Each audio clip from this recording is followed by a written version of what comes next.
Exercise 2 एक manufacture है उन्हें मशीन बनाई आ वाली जब पहली ये मशीन बनाते ना तुसी लॉन्च करते तो उसका कुछ प्राइस होंगे मान लो कि प्राइस क्या है एक्स फिर अगले ईयर क्या करते कि प्राइस उसका डिक्रीज हो जाता ठीक है उते अगले ईयर होर प्राइस डिक्रीज होना उते नैक्सट ईयर होर प्राइस डिक्रीज होना जिदा कोई कार लॉन्च होती तो जी कार होंगी ना पहला उसका कुछ शोरूम प्राइस कुछ होर होंगे फिर एक साल बाद उसका प्राइस डिक्रीज कर जाता फिर उते अगले साल होर डिक्रीज कर जाता जिदा आईफोन होंगे आईफोन फस्ट ईयर जब लॉन्च होंगे 60-70,000 का अगले साल उसका 5,000 या 6,000 या 10,000 प्राइस घट जाता इसी तरह एगा एक मैन्युफैक्चरर है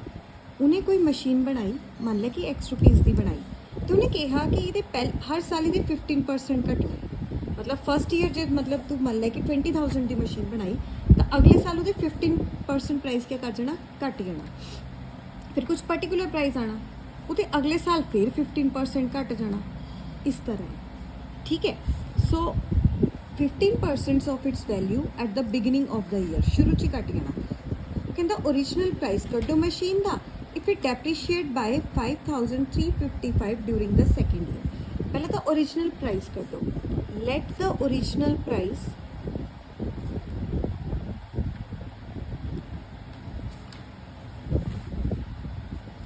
ऑफ मशीन ₹X ओके ये डिक्रीज कर गई 40 मतलब इन्होंने दिता वा 15% कर रही डेप्रीसीएशन परसेंट कितने परसेंट डिक्रीज कर रही 15% सो मतलब जे X रुपीज़ की मशीन है उस 15% उसका क्या कर गया घट गया पहले मैं देखा कितना घटिया डेप्रीशिएट अमाउंट कितना घटिया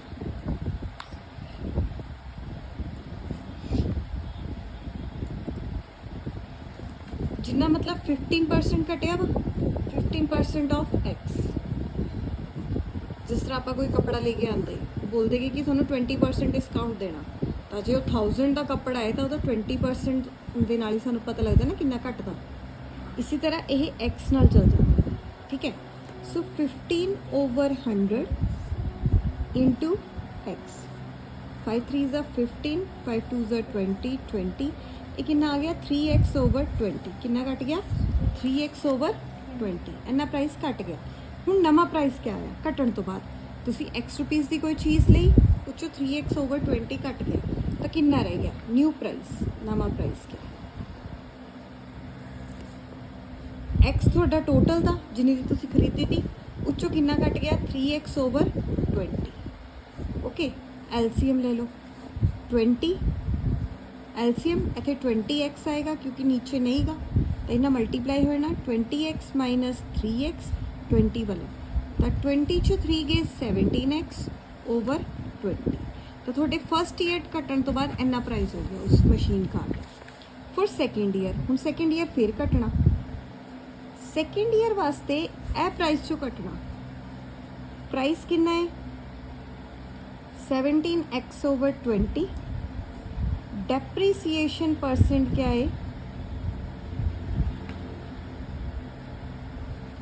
15% घटेगा सो पहले मैं देख लवां डेप्रीसीएशन अमाउंट कितनी amount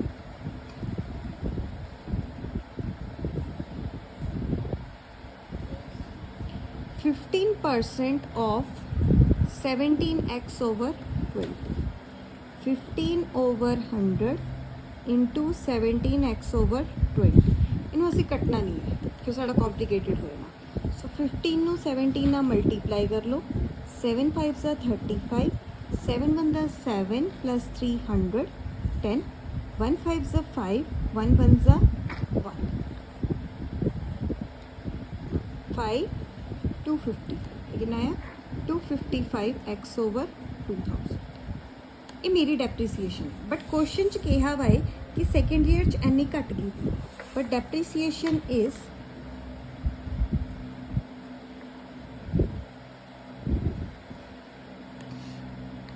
amount for second year वास्ते कितनी है 5,355 okay so according to question ये मेरी डेप्रीसीएशन है, ये उन्होंने डेप्रीसीएशन है। सो कर लेंगे हैं according to question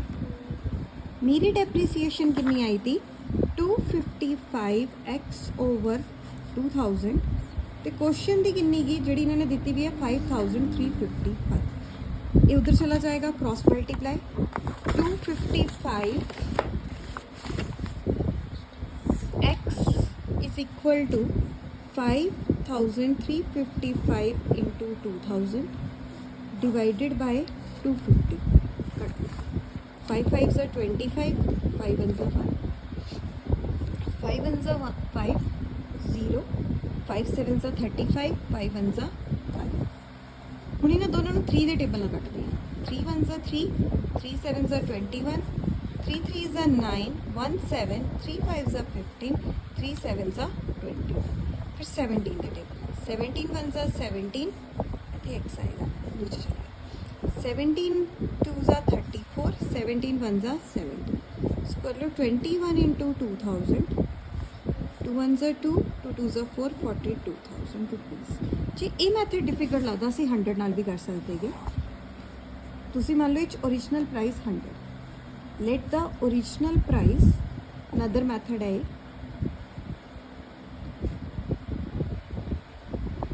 let the original price is equal to 100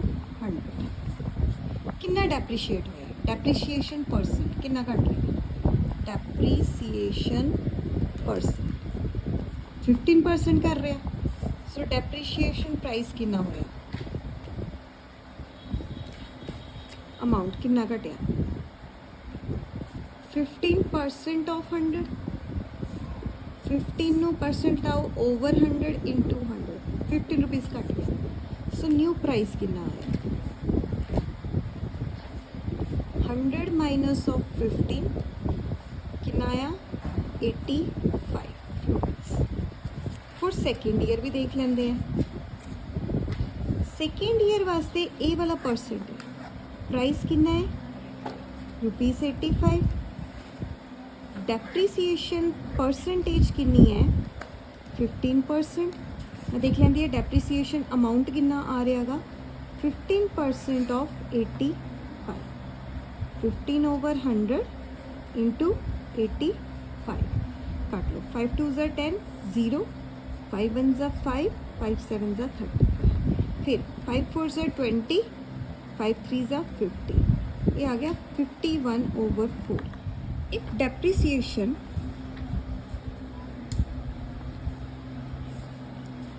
amount is 51/4 then original price क्या होएगा ₹100 जो डेप्रीसिएशन अमाउंट 1 है तो ओरिजिनल प्राइस क्या होएगा 100 ये उधर जाके हो जाएगा डिवाइड 51/4 इस तरह लिख लो चाहे 51/4 डिवाइड इन्हों रेसिप्रोकल कर लो 4 ऊपर चला जाएगा 51 इफ डेप्रीसिएशन प्राइस इज 5355 जो दिता हुआ है ताकि ना आएगा 100 इंटू 4 ओवर 51 इंटू 5355 कटिंग कर लो 100 इंटू 4 ओवर 51 इंटू 5355 इन्हों कर लो 3 1s are 3 3 7s are 21 3 1s are 3 2 3 3 7s are 21 then 3 8s are 24 3 5s are 15 17 1s are 17 0 17 5s are 85 सो ये आएगा 42,000 रुपीज़